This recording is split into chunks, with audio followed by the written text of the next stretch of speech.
गुरुग्राम वाले राव साहब का छोरा जिसने यूट्यूब से पहचान बनाई और देखते ही देखते पूरे सोशल मीडिया पर छा गया। झेल सको तो झेल लेना, ना झेल पाए तो कोई बात ना, मैंने कौन सा तारा लेके खा रखा। मारन की बात करे तेरे यार के औकात बार रे छोरा राव साहब के। यूं तो डिजिटल दुनिया में तमाम स्टार हुए और रातों रात गायब ही हो गए, लेकिन ये पहली दफा था जब एक यूट्यूबर के साथ एक मुख्यमंत्री मंच साझा कर रहा था।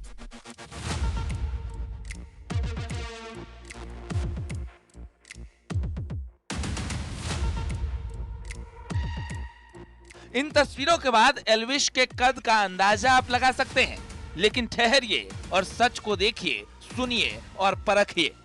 तो 5 लोगों को भेजा स्नेक वेनम के साथ और सांपों के साथ, और ये सप्लाई करता है गुड़गांव में और नोएडा कि लोगों की असलियत बाद में पता चलता है। जितने भी आरोप मेरे ऊपर लगे हैं भाई, सारे बेबुनियाद हैं, सारे फेक हैं, 1% भी इनमें सच्चाई नहीं है। मैं पूरा सहयोग करने के लिए तैयार हूँ यूपी पुलिस के साथ।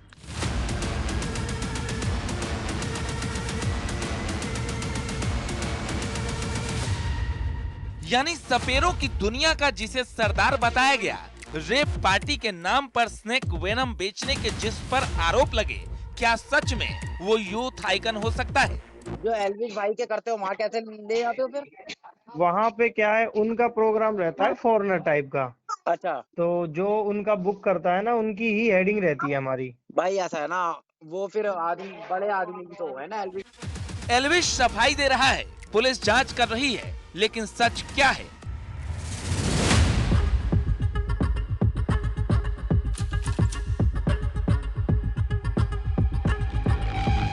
यानी कहानी उतनी सीधी सपाट नहीं जितनी साफ दिखाई दे रही है, क्योंकि इस कहानी में एक और किरदार जुड़ गया है। नाम है फाजिल पुरिया, एक नामी सिंगर जिसके गानों ने खूब धूम मचाई।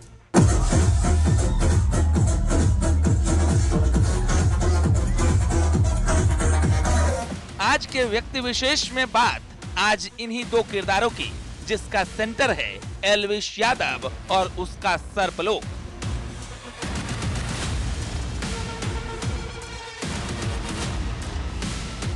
कभी आर्यन खान के ड्रग केस पर ज्ञान देने वाले एल्विश का सच आज दुनिया के सामने रखेंगे।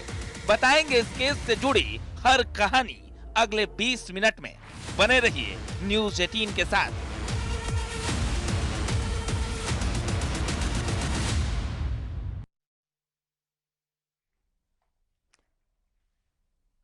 गुरुग्राम का एक लड़का, उम्र 24 साल, लेकिन काम ऐसे ऐसे कि शोहरत और विवाद दोनों ही झोली भर कर मिले।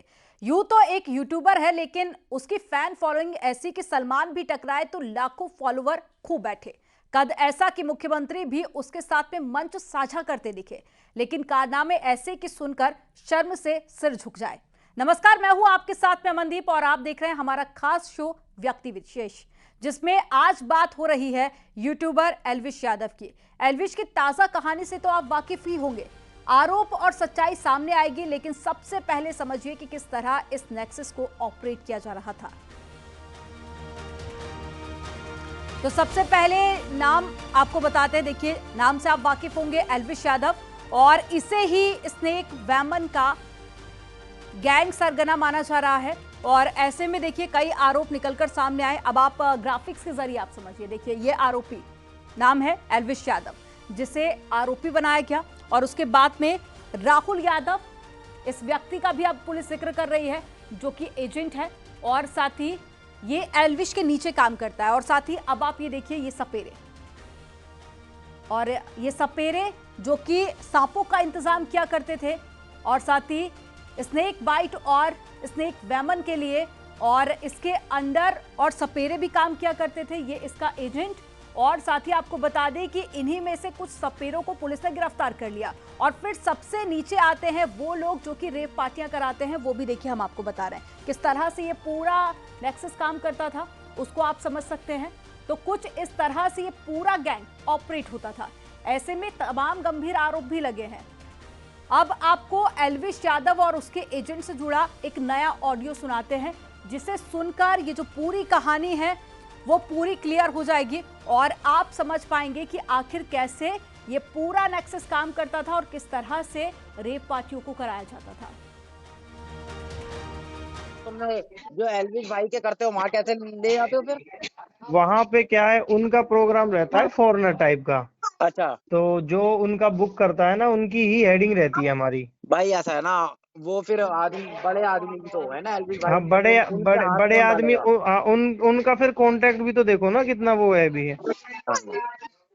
वो उनका ही मतलब वो रहता है, तो उनके वहां तो पुलिस वाले भी नहीं आते ना जब हम प्रोग्राम करने जाते हैं छतरपुर में। भाई बड़े आदमी है, आज दुनिया डरती है। हाँ फिर कांटेक्ट है, सबको पता भी इस टाइप का प्रोग्राम हो रहा है, लेकिन ज्यादा टाइम का वो नहीं कराते। वो हाँ भी हाँ 30-35 मिनट का ही प्रोग्राम कराते हैं, उसके बाद पैकअप, और सबसे पहले हमारी टीम को ही अलविदा बोलते हैं वो। अच्छा। हाँ, क्योंकि इन चीजों का वो भी रिस्क नहीं ज्यादा पालते, हाँ, बड़े क्योंकि ना नाम है एल्विश ना यादव, बड़े कल ना। को बदनामी हो जाए सांप वाप के। बिल्कुल बिल्कुल बिल्कुल।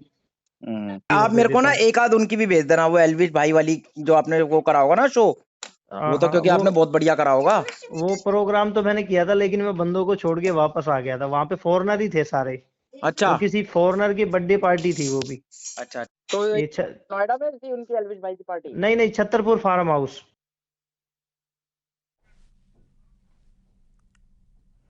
अभी एल्विश यादव की तलाश चल ही रही थी कि गुरुग्राम का एक और सेलिब्रिटी इस विवाद में शामिल हो गया। यह नया नाम है बॉलीवुड के मशहूर सिंगर और रैपर फाजिल पुरिया का। एल्विश यादव के बाद में अब देखिए फाजिल पुरिया का भी एक वीडियो सामने आया है, और वीडियो भी सांपों के साथ में नजर आया। वीडियो में एल्विश और फाजिल पुरिया एक साथ दिखाई दे रहे हैं। दोनों ही सेलिब्रिटी सांपों के साथ में खिलवाड़ करते हुए भी नजर आ रहे हैं, जो कि सोशल मीडिया पर काफी ज्यादा ये वीडियो वायरल हुआ, जिसके बाद अब इस पूरे विवाद में एक नया नाम जुड़ गया है, जो कि रैपर और सिंगर फाजिल पुरिया का है। तो देखिए, इस पूरे मामले को लेकर पुलिस लगातार जांच कर रही है। अब देखना होगा कि आगे क्या कुछ बड़े खुलासे होते हैं।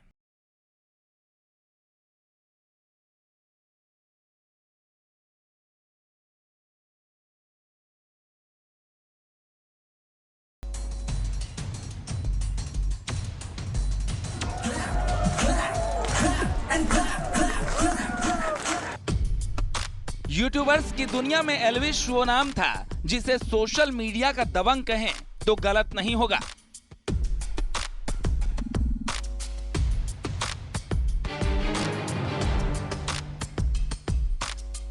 मारण की बात करे तेरे यार के औकात बार रहे छोरा राव साहब के।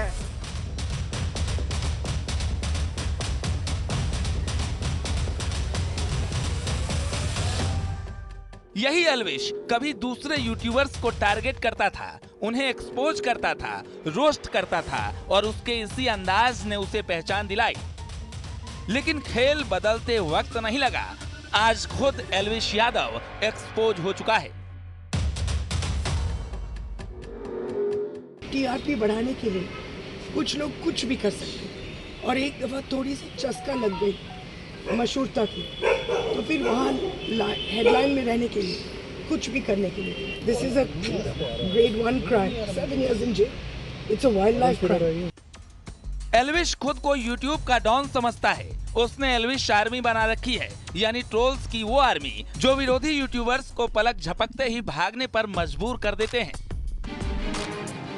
अगर तुम पे पैसा है, पावर है, तो किसी माई के लाल में जोर नहीं तुम्हें अंदर बंद करवा सके। आज भी सल्लू भाई खुले घूम रहे हैं। एल्विश ने यूट्यूब से पहचान पाई, खूब नाम कमाया, पैसा आया तो पार्टियां शुरू हुई।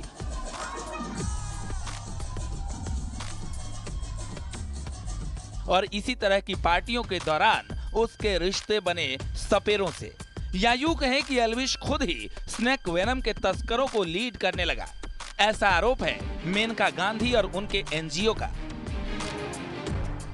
एल्विश ने अपने सोशल मीडिया पर तमाम ऐसे वीडियो बना रखे थे जिनमें वो सांपों के साथ नजर आ रहा है। इसी के बाद से एनजीओ की नजरें एल्विश पर थीं। पीपुल्स फॉर एनिमल वेलफेयर ने यूट्यूबर एल्विश यादव के लिए एक ट्रैप तैयार किया। एनजीओ के लोगों ने फोन कर एल्विश यादव से एक रेव पार्टी आयोजित करने और सांपों का इंतजाम करने के लिए कहा। आरोप है कि एल्विश यादव ने अपने एजेंट का नंबर एनजीओ के लोगों को दे दिया। इसके बाद की कहानी जगजाहिर है। आरोपों को सच माने तो एल्विश रेप पार्टियां आयोजित करता था। उनमें विदेशी लड़कियां बुलाई जाती और कोई आम नहीं बल्कि सबसे खतरनाक स्नेक वेनम की डोज परोसी जाती। पुलिस के मुताबिक ये गिरोह पार्टियों में जहर सप्लाई करते थे और मोटी रकम वसूलते थे। इनके पास से 9 जहरीले सांप भी बरामद किए गए हैं। साथ ही 20 से 25 ml जहर भी बरामद किया गया है। हाँ, इस तरह के इनपुट थे हमारे पास कि ये स्नेक वेनम का इस्तेमाल जो है प्लेजर ड्रग के रूप में कई पार्टियों में किया जाता है। इसको लेकर के काफी समय से हम लोग फॉलोअप में थे। पीएफए द्वारा इसको ट्रैप लगाया गया था, जिसमें ये कल लोग फंसे हैं और इनको अरेस्ट किया गया है। इसमें 5 लोगों का अरेस्टिंग हुआ है।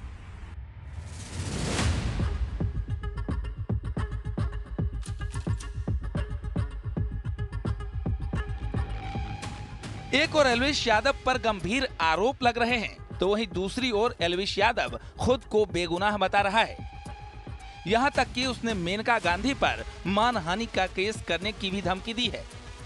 इल्जाम लगा दिया हमें, तो भाई वो मेनका गांधी जी ने हमें तो वो कर दिया, क्या कहते हैं उसको, सांपों का सरंगना, पता नहीं क्या होता है, होता हुआ कुछ सांपों का हेड, जो सांप बेचने वाला सप्लायर।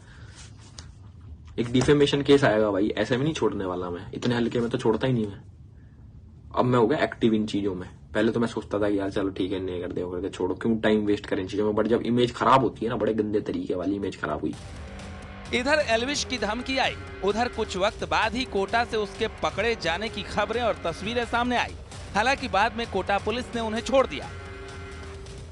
पता चला कि नोएडा में कोई प्रकरण दर्ज है। इस संदर्भ में हमने नोएडा में संबंधित थाने के डीसीपी साहब और एसीपी साहब से बातचीत करके, और अभी वो वांटेड नहीं होने से उनके द्वारा बताया गया कि प्रकरण अभी इन्वेस्टिगेशन में है और उनको आवश्यकता नहीं होने से हमने इनको रिलीज कर दिया।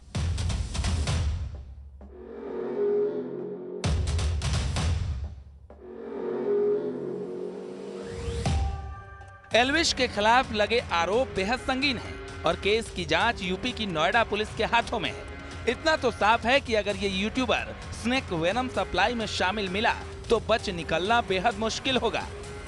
फिलहाल जांच के साथ सामने आ जाएगा कि एल्विश पर लगे आरोप सच हैं या कोई साजिश। Bureau report, news 18।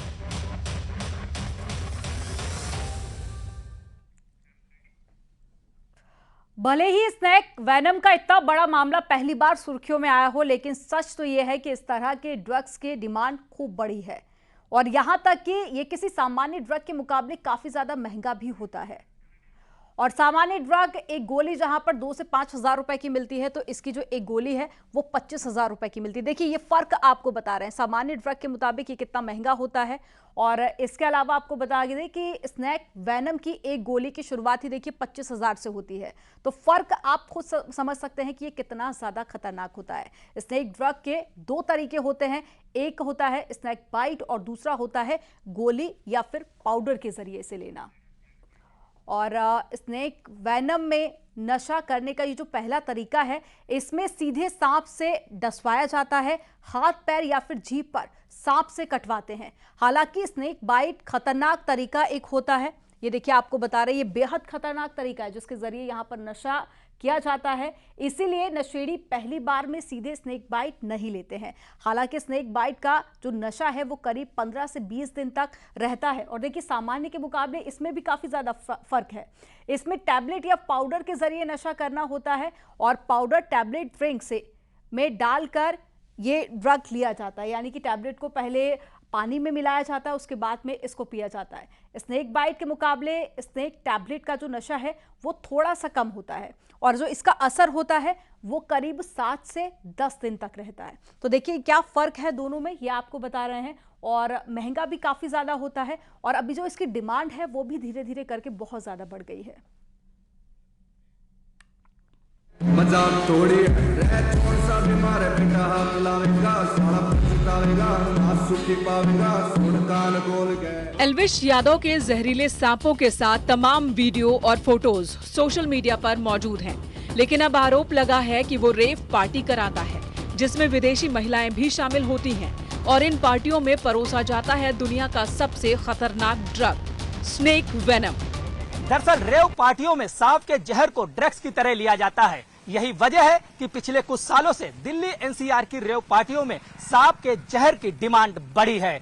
इसका मतलब साफ है कि लोग नशे के लिए सांप के जहर की ओर तेजी से आकर्षित हो रहे हैं। वहीं एल्विस जैसे लोग इस खेल के पीछे बताए जा रहे हैं। कुछ वक्त पहले ही एक रिपोर्ट में दावा किया गया था कि दिल्ली की रेव पार्टियों में सांप के जहर से बनी गोलियां खूब बेची जा रही हैं। साथ ही सीधे सांप से कटवाकर नशा करने का चलन भी तेजी से बढ़ा है। इसके पीछे एक खास वजह है। सांप के जहर से जो नशा होता है वो एक नए तरह का नशा है जिसे ड्रग्स लेने वाले लोग बहुत पसंद कर रहे हैं। पार्टीज में स्नेक बाइट का इस्तेमाल किया जा रहा है नशे के रूप में अपने आप को हाई करने के लिए। ये सुनने में बहुत अनयूजुअल खबरें, ऐसी खबरें मोस्टली आती नहीं, पर मुझे लगता है कि ऐसा नहीं कि ऐसा होता नहीं। अब बेसिकली स्नेक बाइट्स से इस तरह का हाई लेने वाले लोग वही होंगे जो ऑलरेडी मुझे लगता है नशेड़ी होंगे किसी न किसी फॉर्म के, क्योंकि नॉर्मल व्यक्ति ऐसा नहीं करेगा। स्नेक बाइट का जो टॉक्सिन निकलता है उसको न्यूरोटॉक्सिन कहते हैं। उसके लोकल इफेक्ट होते हैं और पूरे बॉडी में इफेक्ट होते हैं। मॉर्फिन या जो दूसरे जो मादक पदार्थ होते हैं, नशे के पदार्थ होते हैं, उनसे मिलता जुलता इनका असर होता है। शायद इसीलिए इसे थोड़ा एडिक्शन होता है। सांप के जहर ने पिछले कुछ सालों में पार्टियों में अपना प्रभाव बढ़ा लिया है, लेकिन अधिकतर लोग इसे खरीद नहीं सकते हैं। सांप के जहर का आसानी से मिलना बहुत मुश्किल है।